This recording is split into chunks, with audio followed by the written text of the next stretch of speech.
Cette année, nous célébrons la Journée mondiale du réfugié dans un contexte de crise mondiale préoccupant. Nous sommes confrontés à un nombre record de personnes forcées de fuir leur foyer alors que le monde fait face à la pandémie du Covid-19, une maladie qui nous affecte encore tous fortement.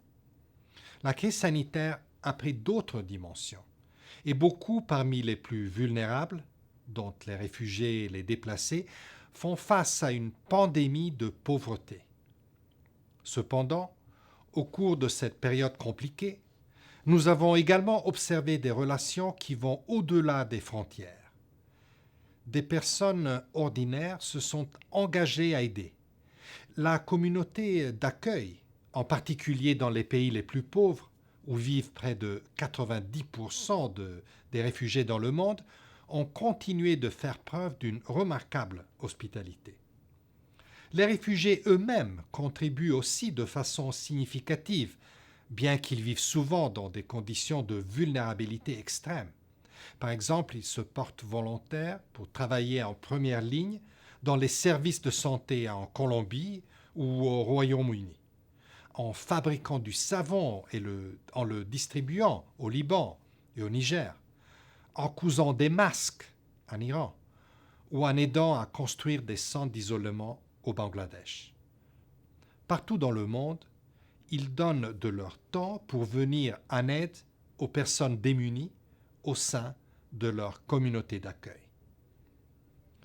Alors que nous luttons contre la pandémie, je puise mon inspiration dans la résilience dont les réfugiés font preuve pour surmonter leur propre crise de déplacement et de dépossession, la séparation avec leur pays et leur famille, mais aussi leur détermination à améliorer leur vie et celle des autres, malgré toutes les difficultés. En cette journée mondiale du réfugié, je salue et je célèbre le courage des réfugiés et des déplacés à travers le monde entier. Je souhaite également rendre hommage aux communautés qui les accueillent et qui manifestent les valeurs et les principes universels de compassion et d'humanité. Elles accueillent et protègent les réfugiés depuis des années, voire des générations, et le fait de continuer à défendre ces valeurs en temps de pandémie constitue un puissant message d'espoir et de solidarité. Le HCR est habitué aux défis.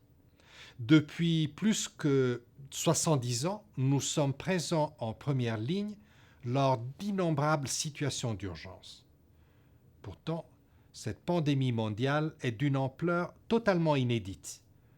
Notre priorité sera toujours de demeurer auprès des réfugiés, des déplacés, des personnes apatrides et d'accomplir notre mandat de protection.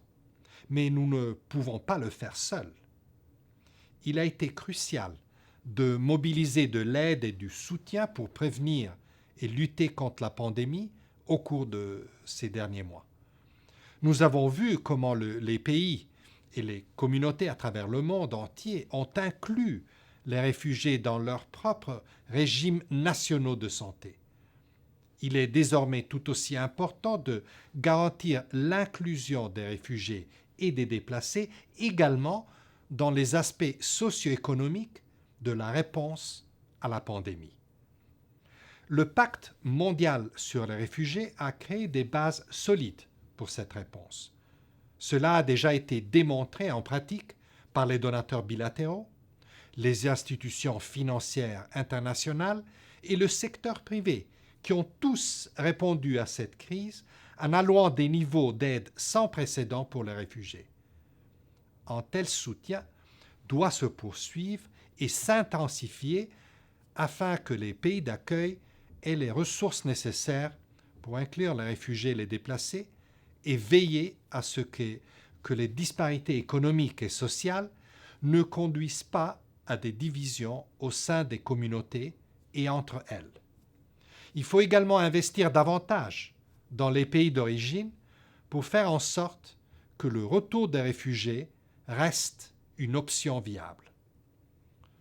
En cette journée mondiale du réfugié, j'appelle à accroître la solidarité et les efforts à l'échelle mondiale afin d'inclure et de soutenir les réfugiés, les déplacés et les apatrides, ainsi que leurs hôtes.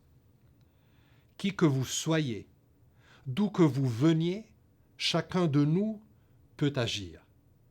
Chaque geste compte.